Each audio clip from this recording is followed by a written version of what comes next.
साठी लिमिट नाही असं सांगण्यापेक्षा जेवताना आमरसाची लिमिट नाही असं सांगायला पाहिजे. महाराष्ट्राचं आराध्य दैवत शिवछत्रपती शिवाजी महाराजांना मानाचा मुजरा आज या कार्यक्रम प्रसंगी उपस्थित ज्यांनी येसूभाईंची भूमिका अजरामर केली त्या प्राजक्ता गायकवाड, माझे अनपेक्षितपणे मला भेटलेले मित्र, नाम फाउंडेशनचे आमचे सन्मित्र माननीय आदरणीय तेजवीर सिंह संधू साहेब, आजच्या या कार्यक्रमाचे आयोजक आमचे गेले दशकभरापासून अत्यंत उत्तम मित्र असलेले संजय अण्णा हिरे, आज या नीम व्हॅली हॉटेल व रिसॉर्ट, यश रेस्टॉरंट व cafe, the Aishwarya designer studio या सगळ्यांचं उद्घाटन झालं, शुभारंभ झाला असं सगळ्यात आधी जाहीर करतो.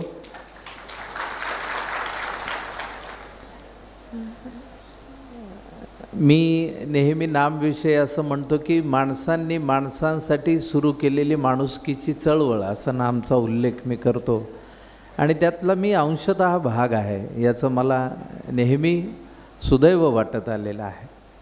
आता संधू साहेबांची आमची गाठभेट कशी झाली याचा एक, ते फार कडक न्यायाधीश आहेत आणि अत्यंत पारदर्शी कारभार असलेले, अत्यंत कडक शिस्तीचे, कधीही भ्रष्टाचार न करणारे, असे जे आपल्याला हातावर बोटावर मोजता येतील असे जे काही या देशात लोक आता राहिलेले आहेत त्यापैकी ते एक आहे, याचा मला एक आनंद आहे. नाम फाउंडेशन सुरू झालं त्यावेळी ते मुंबईत न्यायाधीश होते आणि आपल्याकडे चेक बाउन्सचे प्रकरणं असतात पहा, तर ते चेक बाउन्सच्या प्रकरणातली कोर्ट फी परत मिळते हे बऱ्याच लोकांना मुंबईतल्या माहीत नव्हतं. तर ते संधू साहेबांनी माहीत करून दिलं की अरे ती परत मिळते कोर्ट फीस.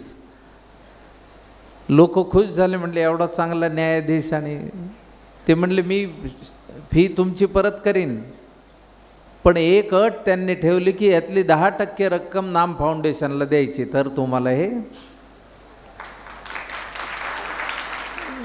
तर नाम फाउंडेशन गेली 10 वर्ष मजबूतपणे चाललेलं आहे. त्याचं कारण असे खूप चांगले मजबूत खांब आमच्या मदतीला आहेत, आपल्या सर्वांच्या मदतीला आहेत, हे आपलं सद्भाग्य आहे असं मी मानतो. काल मला आदरणीय नाना पाटेकरांचा फोन आला आणि ते म्हणाले मालेगावात सध्या संधू सर आहेत तर तू जाऊन भेटून ये त्यांना. मी म्हणलं मी भेटतो. मग संधू सरांनी सांगितलं की नाही नाही, ते मालेगावला कुठे येतील, त्यांचा कार्यक्रममध्ये चिंचावडला आहे आणि ते माझ्यापासून थोडंसं लांब आहे. खरं ते इतका मोठा माणूस आणि ड्युटी संपल्यानंतर ते मला भेटायला आले, ह्याच्यापेक्षा अजून भाग्य आज काय मला. मी त्यांचा मनापासून आभारी आहे. अण्णा आमचे 10 वर्षापासूनचे मित्र आहेत. मी आज या कार्यक्रमाला यायचं प्रमुख कारण म्हणजे मराठी माणसांनी उद्योग जगतामध्ये आपलं ठाम वर्चस्व निर्माण करावं अशी जी माणसं आहेत त्यातल्या अण्णा पण आहेत. अण्णांनी ह्यापुढेही खूप मोठा उद्योगात ठसा उमटावा आणि खूप मराठी तरुणांना रोजगार द्यावा अशी मी परमेश्वर चरणी प्रार्थना करतो. अण्णा फक्त उद्योजक नाही आहेत, अण्णा माणूस म्हणून फार चांगले आहेत. गेले 10 वर्ष मी त्याचा अनुभव घेतलेला आहे. एक प्रसंग तुम्हाला माहीत नसेल, तुम्ही त्यांच्या जवळचे असलात तरी तुम्हाला सांगतो. नाम फाउंडेशनच्या ऑफिसमध्ये मी एक दिवस होतो आणि मला पिंपळगाव बसवंतून एका मुलीचा फोन आला, दर्शना जाधव असं तिचं नाव, आणि तिची फार परिस्थिती बिकट होती आणि ते म्हणाले मला मदतीची खूप गरज आहे. आणि त्या ऑफिसमध्ये नेमके येस बँकेचे काही अधिकारी आले होते. मग त्या येस बँकेच्या अधिकाऱ्यांना विचारलं की आमच्या एका बहिणीसाठी जागा मिळेल का तुमच्या बँकेमध्ये, तिला काहीतरी जॉब द्या कारण तिची परिस्थिती वाईट आहे. त्यांनी तात्काळ होकार दिला, तिला जॉबही दिला. काही काळ तिला जॉबमध्ये कंटिन्यू झाली. त्यानंतर पुन्हा 2 वर्षांनी मला फोन आला आणि मला म्हणाले की दादा मला आता अजून बिकट परिस्थिती झाली आहे, जॉब माझा गेला आहे. मग अण्णा तेव्हा बरोबर होते. अण्णांना म्हटलं, अण्णा तुम्ही मदत कराल काय आपल्या बहिणीला? अण्णा म्हणले, करतो. फरक काय असतो राजकारणी माणसामध्ये आणि उद्योजकांमध्ये? तर राजकारणी माणूस करतो असं म्हणतो, पण तो कधी करील त्याची गॅरंटी कुठल्याच पिढीला देता येत नाही. पण उद्योजक माणूस म्हणला मी करतो, आणि अण्णांनी परस्पर तिला मदत केली. संधू साहेब, आज त्या मुलीची स्वतःची शाळा आहे.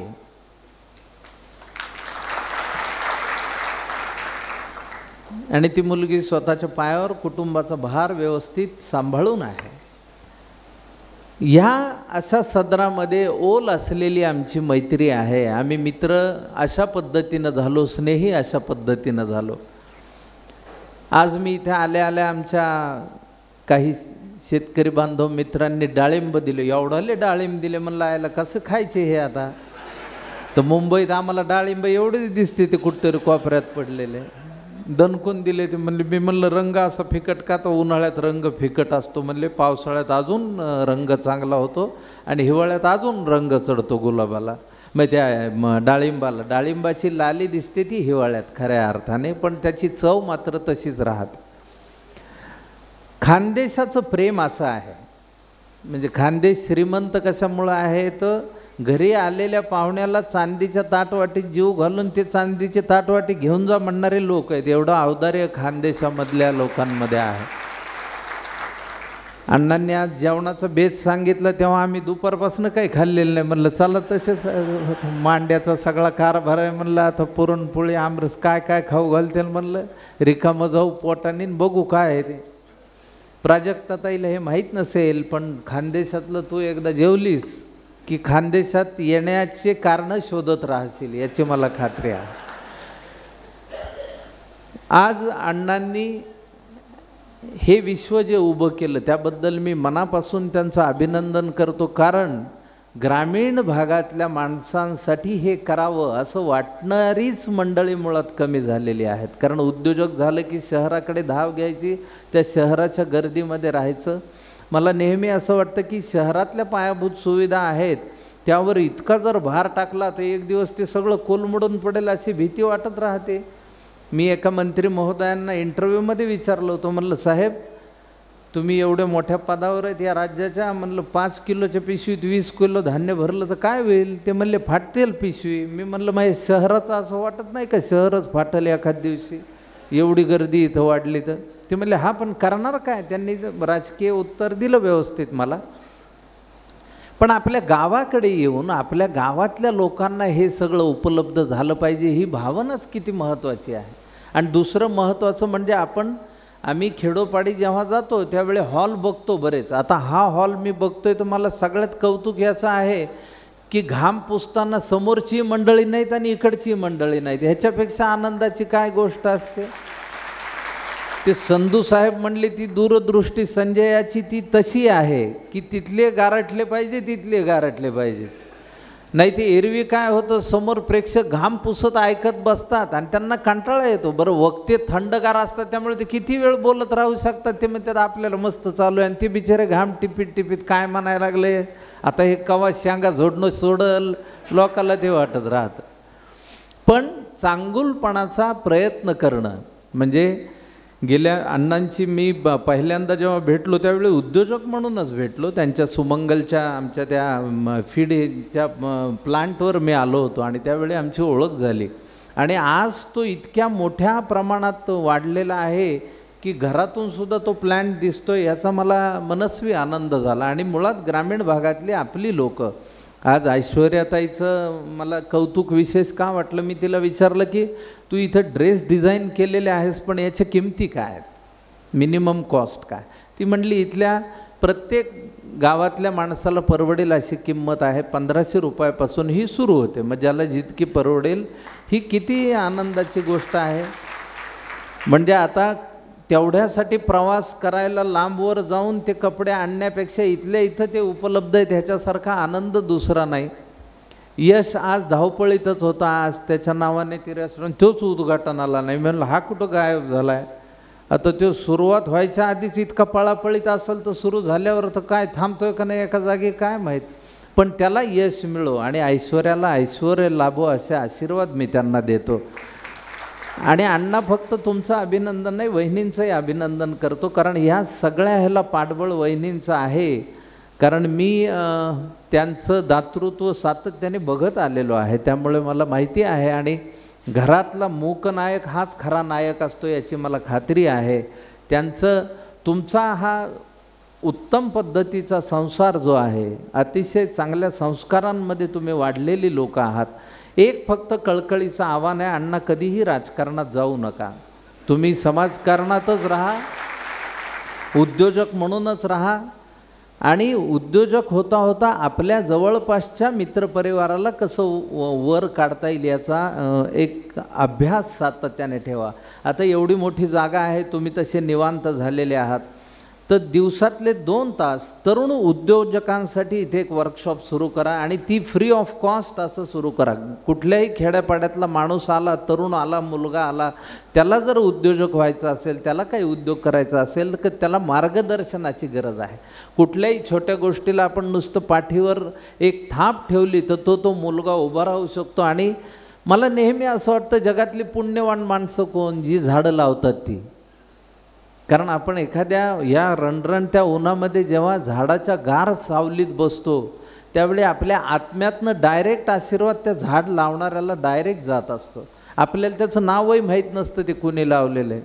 आणि अशा पिढ्या आपल्याकडे आहेत. यवतमाळच्या शेतकऱ्याची, त्या खुर्शीच्या शेतकऱ्याची गोष्ट आपण ऐकली आत्ता त्या किशोर शिंदेची, की पणजोबांनी लावलेलं झाड आज ते रेल्वेला पाहिजे आहे, तर त्याची किंमतच 5 कोटी आत्ता सुरू झाली आहे. त्याची खरी किंमत अजून निघायचीच आहे. 5 कोटी तर मिनिमम आहे त्याची किंमत. त्या पणजोबांनी ज्या दिवशी ते झाड लावलं असेल त्या दिवशी हा विचार केला असेल का, माझ्या पणतोंडांना पणतूंना ह्याचा फायदा होईल, कोणाला होईल? त्या माणसाने झाड लावलं शेतामध्ये आणि आज इतक्या वर्षानंतर त्याचा फायदा आपण घेतोय. आता आपण भौगोलिक परिस्थिती बघतो आहोत. सगळ्यांनी एक विचार करायचा की निसर्गाचं आपण देणं लागतं. अण्णांचा आज हा सगळा परिसर बघितल्यावर एक छान गोष्ट अशी वाटली की सगळं हिरवंगार आहे.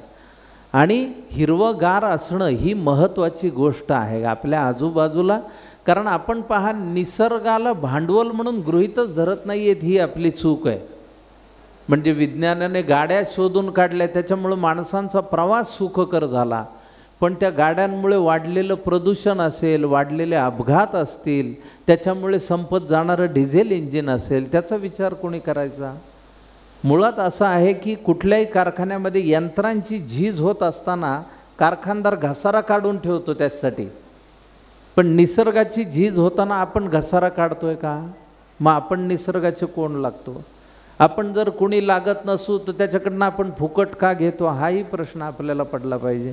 आणि जर फुकट घेत असू आणि आपण त्याची परतफेड करत नसू, तर तो ज्या दिवशी परतफेड करेल त्या दिवशी आपल्याला सुधारायचं नाही. अमेरिकेसारख्या महाबलाढ्य देशाला जानेवारी महिन्यात लागलेली 1,00,000 एकरवरची आग विझवता आली नाही. त्यामध्ये सगळं हॉलिवूड नावाचं त्यांचं सिनेमांचं सगळं जळून गेलं, बेचिराग झालं. दुसऱ्या वर्षी ऑस्ट्रेलिया, दुसऱ्या महिन्यात ऑस्ट्रेलियाला गोल्ड कोस्टला चक्रीवादळ झालं आणि तिसऱ्या महिन्यात म्यानमारला मोठा भूकंप झाला. निसर्ग हळूहळू बोलू लागला. गाव खेड्यामध्ये प्रगती यावी.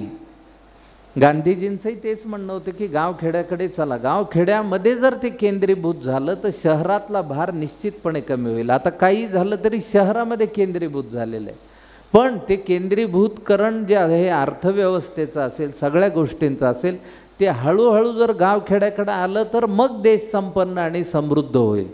गावखेड्यातले लोक गरीबच राहिले तर कसं होईल? त्यांनाही ती समृद्धी पाहिजे, त्यांच्यापर्यंत पण ती आली पाहिजे. आणि अण्णा, आज तुमच्या या उपक्रमामुळे एक समृद्धी ह्या परिसरात निश्चितपणे येते, याचं मला खूप मनापासून आनंद होतो आहे. चिंचावडसारख्या गावात कुणी विचार केला? आता तुम्ही आम्हाला बोलवलं, आम्ही तर तुमचे फुकटचे PRO आहेच आहेत. आम्ही सगळीकडे जाऊन सांगू, चिंचावडला तुम्ही जा, मालेगावच्या अलीकडं तिथं शूटिंग काय करायचं, तुम्हाला कोणता वाडा पाहिजे? महालासारखा आहे अण्णांचा वाडा, तिथं पूर्ण पिक्चर होतं, आम्ही सांगू ते. त्यामुळे एक वाढत जाणारा रोजगार असेल, त्यामुळे येणारे लोक असतील, तुमच्या रिसॉर्टला भेट देणारे लोक असतील. आणि सगळ्यात महत्त्वाचं, तुम्ही लोकांच्या इकॉनॉमीचा विचार करून हे करताय, हे खूप फायद्यासाठी करत नाही आहेत, ही खूप आनंदाची आणि महत्त्वाची गोष्ट आहे. ज्याला ज्या दरामध्ये परवडेल त्या दरात गोष्टी उपलब्ध आहेत. आता इथे भिंतीवर वेगवेगळी चित्र काढलेली आहेत, त्याच्या किमती डोळ्यातनं पाणी आणणाऱ्या नसतील याची मला खात्री आहे. त्यांची चव पाणी आणेल डोळ्यात कदाचित, मिसळीची चव बी, पण किंमत बघून डोळ्यात पाणी येणार नाही याची खात्री आहे, कारण अण्णांनी त्या अंदाज घेऊन ती किंमत लावायची असं ठरवलेलं आहे. बरं, व्हेज आणि नॉनव्हेज वेगळे केलेले. नॉनव्हेजवाले तिसऱ्याच मजल्यावर पाठवलेत, त्यामुळे खाली सगळे जे व्हेजवाले येते त्यांना ते किचनही वेगळं आहे, सगळंच वेगळं आहे. दूरदृष्टी असणं म्हणजे हेच. उद्योजकाला काय सगळ्यात महत्त्वाचं लागतं तर संयम लागतो, आणि तो संयम अण्णांकडे आहे. नाहीतर आरामशीर आळसात राहणारी माणसं खूप आहेत, काहीच करायचं नाही. म्हणजे आपल्याकडे सदन संपन्नता असताना, म्हणजे आमचे मास्तर एक गोष्ट सांगायचे म्हणले, एकदा जपानहून शेतकरी आला, आपल्या ग्रामीण भागात आला, त्याला एक जण बाजेवर झोपलेला निवांत दिसला. आता तो जपानी शेतकरी, त्याने त्याला उठवलं, म्हणला मित्रा हे मागं पसरलंय ते शेत कोणाचं? हे म्हणलं आपलंच आहे. अरे एवढं चांगलं शेत आहे, त्याची चांगली निगा राख. म्हणजे काय करू म्हणला? अरे चांगलं बिबियानं लाव त्याच्यात, त्याने काय होईल म्हणला? अरे चांगला पाणी पुरवठा कर त्याला, त्याने काय होईल? चांगले खतं कीटकनाशक वापर, त्याने काय होईल म्हणला? अरे ते म्हणला अत्याधुनिक तंत्रज्ञान आलंय शेतीत, ते वापर, त्याच्याने काय होईल म्हणला? अरे म्हणला पीक चांगलं येईल तुझं, मग काय होईल म्हणला? अरे तुझं उत्पादन वाढेल, त्याने काय होईल म्हणला? अरे बाजारात चांगला भाव मिळेल तुझ्या मालाला, त्याच्याने काय होईल? अरे तुझ्याकडं खूप पैसा येईल, मग काय होईल म्हणला? अरे तुला आरामात राहता येईल. मग हे म्हणला आता काय करायला लागलो मी, पुन्हा जाऊ.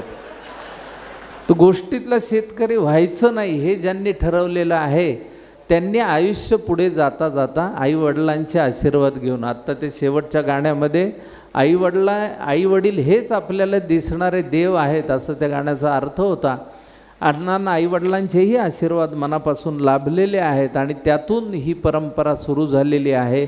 त्यांच्या पुढच्या पिढी, त्याच्याही पुढच्या पिढीने ही माणुसकी आणि ही परंपरा टिकवावी, कारण उद्योग होत राहतात. आत्ताच आपले आदरणीय रतन टाटा दिवंगत झाले, पण आपल्या सगळ्यांना त्यांच्याविषयी प्रत्येकाच्या मनात एक हळवा कोपरा आहे रतन टाटांविषयी, की उद्योजक असून सुद्धा माणसांसाठी काम करता येतं. आणि जगभरामध्ये काही मोजकी उदाहरणं आहेत. वॉरन बफेसारखा असेल उदाहरण, किंवा आपले मराठीतले प्रसिद्ध साहित्यिक पु ल देशपांडे असतील. पु ल देशपांडेंनी सगळी इस्टेट समाजाला देऊन टाकली. वॉरन बफेंनी जे काही कमवलं होतं ते सगळं समाजाला देऊन टाकलं. अशी उदाहरणंही आपल्याकडे आहेत. त्यामुळे आपल्याला किती पाहिजे याचा एकदा आपण अंदाज घेतला, म्हणजे गांधीजी जसं म्हणतात तसं निसर्गामध्ये इतकी शक्ती आहे की मुंगीलाही पोट भरता येतं आणि हत्तीलाही पोट भरता येतं, पण एखाद्याची हाव जर असेल तर ती मात्र निसर्ग भरू शकत नाही. आणि आपल्या सगळ्यांचे आज हे रोल आहेत. आज मी या भूमिकेत आहेत, तुम्ही या भूमिकेत आहात, अण्णा त्या भूमिकेत आहेत. या भूमिका बदलत राहणार आहेत. त्यामुळे आपण सगळ्यांनी मिळून काय करायचं की चांगुलपणा जेवढा एकमेकांपर्यंत आणता येईल. तुम्ही बघा, आनंद या शब्दाला विरुद्धार्थी शब्द नाही आहे. आनंदाचा विरुद्धार्थी शब्द कोण सांगेल सांगा? आनंदाच्या विरुद्ध काय काय? आणि मग सुखाच्या विरुद्ध काय? सुखाच्या विरुद्ध दुःख आहे, आनंदाच्या विरुद्ध दुःख नाही आहे. आनंद हा देण्यासाठी आहे. आपल्या जवळ जेवढा आनंद आहे तेवढा वाटता येतो का? समाजामध्ये देता येतो का? आज तुम्हाला नव्याने कळलं की नाही, इंग्लिश स्कूलमध्ये शिकून सुद्धा सुखाचा विरुद्ध दुःख आहे, आनंदाचा विरुद्ध शब्द नाही आहे. त्यामुळे आनंद आपण जेव्हा एखाद्याला देतो त्यावेळी त्याचं जे सुखावणारं मन असतं, त्यातून जे आशीर्वाद मिळतात ते आशीर्वाद तुमच्या पिढ्यानपिढ्या चालत राहतात. पैसे आज आहेत उद्या जातील, कारण आता तर खूप डाकू आले त्या सायबर ह्याच्यामध्ये. काही लोकांना असे भुलवायला लागलेत आणि त्याच्यातनं पैसे काढून वापिस तर काही मिळत नाही.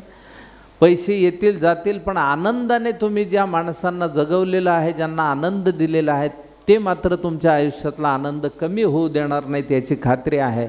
अण्णा, या निमित्तानं मी तुम्हाला एक खात्री देतो की एक आपल्या सगळ्या गावकऱ्यांचा एक ग्रुप करा आणि तुम्हाला जे जे सांस्कृतिक कार्यक्रम पाहिजे आहेत त्या सांस्कृतिक कार्यक्रमाचं आयोजन आपण इथे करू शकतो. तुम्हाला अमोल कोल्हेचं नाटक ठेवायचं आहे, अमोलचे मी बोलतो. अमोलचं नाटक हे थोडंसं पावसाळ्यात ठेवा, कारण भर उन्हातानाचे लोक येणार नाहीत. ऊन खूप रणरण आहे, त्याच्यामुळे थोडासा पावसाळा सुरू झाला की आपण कार्यक्रमाची इथं बरसात करू. तुमचं हे स्थानसुद्धा सर्वांना माहीत होईल आणि त्यातून खूप लोक ह्याला प्रतिसाद देतील याची मला खात्री आहे. आणि अशा पद्धतीचा उद्योजक असणं याबद्दल मी तुमचं अभिनंदन, कारण शेवटी विचार माणसाला घडवतो किंवा बिघडवतो. आता एका कंपनीमध्ये बूट विकायची कंपनी होती, पादत्राणं विकायची, चपला बुटं विकणारी. ते एका सेल्समनला त्या कंपनीच्या मालकाने एका बेटावर पाठवलं, म्हणले बघ तिथं आपला धंदा होईल का. ते गेलं तिथं आणि तिथं बघितलं त्याने कोणाच्याच पायात म्हणलं चपला बुटं नाहीत. मग ते वापस आलं आणि म्हणला साहेब तिथं काही 1 रुपयाचा धंदा होणार नाही, कुणी पायात काही घालीतच नाही म्हणला. दुसऱ्या सेल्समनला पाठवलं होतं, त्याने बघितलं आणि तो म्हणला साहेब सगळ्यात जास्त धंदा तिथंच होईल म्हणला, कारण कुणाच्याच पायात बुटन चपला नाहीत म्हणला, आपल्याला ते तयार करून त्यांना देता येतील. विचार माणसाला घडवत असतो किंवा बिघडवत असतो. त्याच्यामुळे आपण विचार काय करतोय, दूरदृष्टी काय आहे आणि त्यातून समाजाला काय देतो, हाही महत्त्वाचा भाग आहे. काही गोष्टी इथे विनामूल्य करा, ज्या गोष्टींचं मूल्य तुम्हाला गरजेचं आहे तेवढ्या फायद्यातनं घ्या. आणि एक आपल्या मराठी उद्योजकांची पताका नेहमी फडकती राहावी असा विचार करणारा मी आहे. त्यामुळे आज या कार्यक्रमाला मुद्दाम मी आवर्जून इथं आलेलो आहे. अण्णांना मनापासून गहिऱ्या शुभेच्छा देतो. आमच्या संधू साहेबांना मनापासून मी अभिवादन करतो की ते वेळात वेळ काढून इथे आले. प्राजक्ताचेही मी आभार मानतो. आणि आपल्या सर्वांना खरं तर बोलायला खूप असतं, पण कसं असतं वेळेचं भान ठेवलं पाहिजे. बऱ्याच जणांचं लक्ष तिकडं चाललं आहे. ते म्हणले आता हे कावा थांबतंय. बरं, एका सभेमध्ये एक जण बोलायला लागला, लोक कंटाळले, म्हणले अरे हे कावा थांबतंय. आता लोकांनी कंटाळून टाळ्या वाजवायला सुरुवात केली. त्याला वाटलं बघा उशिरा का होईना दाद मिळायला लागले मला. तो अजून रट्टा चालू ठेवला. नंतर त्याचा घसा कोरडा पडल्यावर त्याच्या लक्षात आलं आपण जरा जास्त बोललो. म्हणला माफ करा श्रोतेहो, घरातनं गडबडीत बाहेर पडलो, हातावर घड्याळ बांधायचं राहून गेलं म्हणलं. एक जण उठला आणि म्हणला घड्याळाचं राहू दे, मागच्या भिंतीवरचं कॅलेंडर तर बघायचं. बोलण्याच्या नादात माझी अशी गडबड होऊ नये याची काळजी घेतो. मनापासून मी अण्णांच्या ह्या सर्व उपक्रमाला सदिच्छा शुभेच्छा देतो. आणि मला आज इथं आमंत्रित केलं त्याबद्दल पुनश्च एकदा आभार मानतो. या सर्व बालकलाकारांचं मनापासून कौतुक करतो की त्यांनी खूप चांगल्या पद्धतीचं सादरीकरण केलं. हळूहळू तुम्ही जेव्हा अनुभवी व्हाल तेव्हा आमच्यापेक्षाही खूप चांगल्या कलाकृती तुमच्या हातनं घडो अशा सदिच्छा शुभेच्छा तुम्हा सर्वांना देतो. आणि माझं हे लांबलेलं मनोगत थांबवतो. वेलकम. जय जवान.